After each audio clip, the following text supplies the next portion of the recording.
السلام علیکم ورحمت الله وبرکاته. هیله لرم چې روغ او جوړ به اوسئ. زه یم نوررحمن سید، یو ځل بیا د ټکنیکل سید یوټیوب چینل له طرفه ستاسو په درانه حضور کې حاضر یم.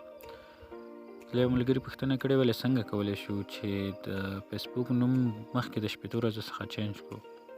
تاسو چې زه کومه طریقه کوم تاسې همدا عملي کوئ. ستاسو فیسبوک نوم به مخکې شپېتو ورځو څخه داسې چینج شي. اول به تاسې راشئ خپل پروفایل ته. کله چې تاسو خپل پروفایل خلاص کړئ د فیسبوک، وبخښئ انټرنیټ لږ سلو دی، نو کله چې خپل پروفایل خلاص کړئ تاسې به د خپل پروفایل څخه یو دانه سکرین شاټ واخلئ.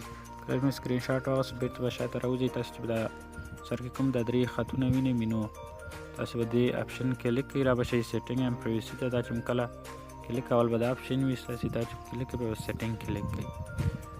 کله چې تاسو سیټینګ کلیک کړئ دلته به تاسې راشئ پرسنل ان اکاونټ انفارمیشن، دا لومړی اپشن دا به کلیک کړئ. دله پاسه به دا هغه کې ګورئ کوم ځای کې چې دا نیم لیکلی دی دلته ګورئ ایډیټ لیکلی دی، تاسو به راشئ د ایډیټ به ووهئ.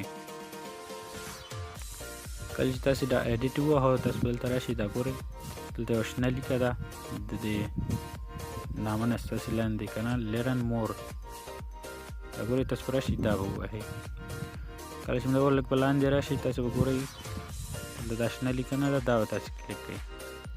کله چې دا کلیک کړئ تاسو به دا لومړي اپشن کې څه نه دلته به خپل نوم ولیکئ، مطلب زه اوس لیکم آنلاین زده کړه، هلته آنلاین کورس و، زه لیکم آنلاین زده کړه.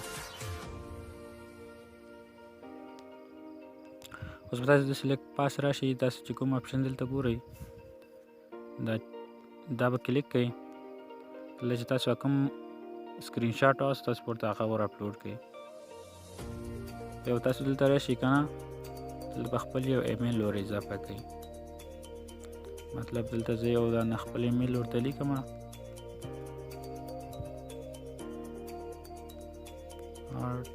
gmail.com.